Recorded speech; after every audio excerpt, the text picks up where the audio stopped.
കാര്യവും വൈശാഖ മാഹാത്മ്യം.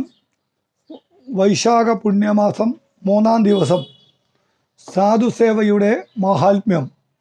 സാധു എന്നാൽ ധർമ്മം അനുഷ്ഠിക്കുന്ന സജ്ജനം. ഇക്ഷ്വാകു രാജാവിന് നായയായി ജനിക്കേണ്ടി വന്നത് സാധുസേവ ചെയ്യാത്തത് കൊണ്ടാണെന്നറിഞ്ഞപ്പോൾ മിഥിലാപതിക്ക് അത്ഭുതം തോന്നി. അതുകൊണ്ട് അതിൻ്റെ വിശദാംശങ്ങൾ അറിയുവാൻ താൽപ്പര്യം പ്രകടിപ്പിച്ചു. മഹർഷി ഇങ്ങനെ പറഞ്ഞു: ലോകം സൃഷ്ടിച്ച ഈശ്വരൻ ചില മര്യാദകളും സങ്കല്പിച്ചു. ഈ ലോകത്തിലും പരലോകത്തിലും 3 വിധം മര്യാദകളുണ്ട്. ഔഷധസേവ, ജലസേവ, അന്നസേവ എന്നിവ ഈ ലോകത്തിൽ പാലിക്കേണ്ട 3 മര്യാദകളാണ്. സാധുസേവ, വിഷ്ണുസേവ, ധർമ്മമാർഗസാധന സേവ എന്നിവ പരലോകത്തിന് വേണ്ടി പാലിക്കേണ്ട 3 മര്യാദകളാണ്. സ്വന്തം ഭവനത്തിലിരുന്നു കൊണ്ട് ഈ 6 സേവകളും ചെയ്യുന്നവർക്ക് ഈ ലോകത്തും പരലോകത്തും സുഖം ലഭിക്കും. സാധുക്കൾക്ക് ഇഷ്ടമുള്ളതായി വിചാരിച്ച് ചെയ്യുന്ന കാര്യങ്ങൾ ചിലപ്പോൾ അവർക്ക് ഇഷ്ടപ്പെടണമെന്നില്ല. അപ്പോൾ ആപത്തും സംഭവിക്കുവാൻ ഇടയുണ്ട്.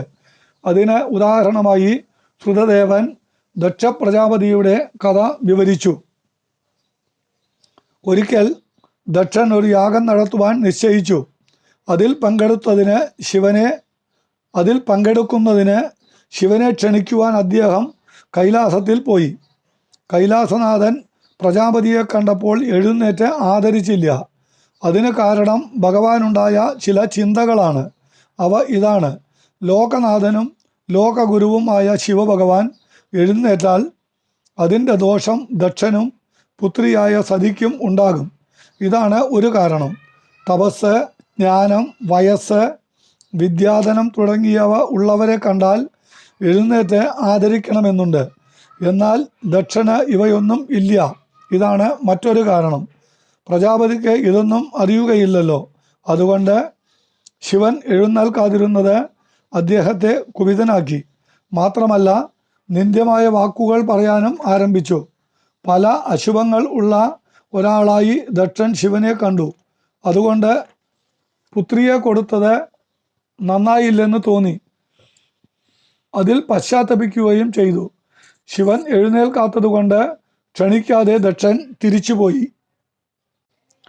യാഗത്തെക്കുറിച്ച് അറിഞ്ഞ സതീദേവി അതിൽ പങ്കെടുക്കുവാൻ താൽപ്പര്യം പ്രകടിപ്പിച്ചു. ക്ഷണിക്കാത്ത യാഗത്തിൽ പങ്കെടുക്കുന്നത് ശരിയല്ലെന്നും പിതാവ് നിന്ദിച്ചിട്ടാണ് പോയതെന്നും ദേവിയെയും നിന്ദിക്കാൻ ഇടയുണ്ടെന്നും ശിവൻ പറഞ്ഞു. എങ്കിലും ക്ഷമ വരാത്ത സ്ത്രീ സ്വഭാവത്തിൻ്റെ പ്രത്യേകത കൊണ്ട് ദേവി പോകാൻ നിശ്ചയിച്ചു. വരാനുള്ളത് വരും എന്ന് മഹാദേവനും നിശ്ചയിച്ചു. ശിവഗണങ്ങളോടൊപ്പം വൃഷഭവാഹനത്തിൽ കയറി സതീദേവി ദക്ഷരാജധാനിയിലെ യാഗസ്ഥലത്തെത്തി. അവിടെ ഉണ്ടായിരുന്നവർ ദേവിയെ പരിഗണിച്ചില്ല. മാത്രമല്ല, എല്ലാവരും മൗനം അവലംബിച്ചു. അപ്പോൾ കോപിഷ്ഠയായ ദേവി ഇങ്ങനെ ചോദിച്ചു: രുദ്രനെ കൂടാതെ ആരെങ്കിലും യാഗം നടത്താറുണ്ടോ? രുദ്രനില്ലാതെ യാഗം അനുഷ്ഠിക്കുന്നത് എന്തിനാണ്? ഈശ്വരന്മാരെ പോലും ചിലർ നിന്ദിക്കുന്നു. നിങ്ങൾ നന്മയ്ക്ക് പകരം സർവനാശമാണ് ആഗ്രഹിക്കുന്നത്. ദക്ഷാനുകൂലികളായ ചിലർ ഇത് കേട്ടപ്പോൾ ദേവിയെ നിന്ദിക്കുകയും പരിഹസിക്കുകയും ചെയ്തു. മാനഹാനി സംഭവിച്ചപ്പോൾ യോഗേശ്വരനായ പതിയെ ധ്യാനിച്ചുകൊണ്ട് യോഗമാർഗത്താൽ അഗ്നിയെ ശരീരത്തിൽ പ്രവേശിപ്പിച്ച് സതീദേവി ശരീരം ത്യജിച്ചു. ഈ വൃത്താന്തം അറിഞ്ഞ മഹാദേവൻ കുപിതനായി ജഡ നിലത്തടിച്ചു. അപ്പോൾ അതിക്രൂരനും സംഹാരരുദ്രനുമായ വീരഭദ്രൻ ആവിർഭവിച്ചു. ദക്ഷനെ നിഗ്രഹിക്കുവാനുള്ള ആജ്ഞ നൽകിക്കൊണ്ട് ശിവൻ വീരഭദ്രനെ യാഗഭൂമിയിലേക്ക് അയച്ചു. അദ്ദേഹം പലരെയും വധിച്ചു. ദക്ഷൻ്റെ ശിരസ് അറുത്ത് അഗ്നിയിൽ ഹോമിച്ചു. അനന്തരം കൈലാസത്തിലെത്തി. യാഗത്തിന് നാശം സംഭവിച്ചപ്പോൾ മരിക്കാതെ അവശേഷിച്ച അവർ ബ്രഹ്മാവിനോടൊപ്പം കൈലാസനാഥനെ ശരണം പ്രാപിച്ചു. അവരുടെ അഭ്യർത്ഥന മാനിച്ച് ഭഗവാൻ യാഗശാലയിൽ എത്തി. ആടിൻ്റെ തല ശിരസിൻ്റെ സ്ഥാനത്ത് വെച്ച് ദക്ഷന് ജീവൻ നൽകി. ഇങ്ങനെ അപ്പോൾ അദ്ദേഹം ശിവഭഗവാനെ സ്തുതിച്ചു. സാധുസേവ ചെയ്യാത്തത് കൊണ്ട് ദക്ഷനുണ്ടായ അനുഭവം ഇതിൽ നിന്ന് വ്യക്തമാകുന്നു. പരമേശ്വരനും ലോകഗുരുവുമായ ശിവനെ നിന്ദിക്കുകയും അവഗണിക്കുകയും ചെയ്തതിൻ്റെ ഫലമായിട്ടാണ് ദക്ഷൻ്റെ അനുഭവം ഇങ്ങനെ ആയത്. യാഗം ചെയ്യുവാനുള്ള അനുവാദം നൽകിയതിനു ശേഷം ഭഗവാൻ അപ്രത്യക്ഷനായി. അനന്തരം കൈലാസനാഥൻ ബ്രഹ്മചര്യത്തോടുകൂടി ഉഗ്രമായ തപസ്സനുഷ്ഠിച്ച് കാലം കഴിച്ചു. യാഗത്തിനിടയിൽ ദേഹം ത്യജിച്ച സതീദേവി ഹിമവാന്റെയും മേനയുടെയും പുത്രിയായി ജനിച്ചു. താരകാസുരൻ തനിക്കു കിട്ടിയ വരലബ്ധിയിൽ മറ്റുള്ളവരെ പീഡിപ്പിച്ചുകൊണ്ടിരുന്നു. പീഡനം അസഹ്യമായപ്പോൾ ദേവന്മാരും മഹർഷിമാരും അതിനുള്ള പരിഹാരത്തിന് ശ്രമിച്ചു. ശിവപാർവതിമാർക്ക് ഉണ്ടാകുന്ന പുത്രന് മാത്രമേ താരകാസുരനെ വധിക്കുവാൻ സാധിക്കുകയുള്ളൂ. ഈ വരമാണ് അസുരൻ ബ്രഹ്മാവിൽ നിന്ന് കരസ്ഥമാക്കിയത്.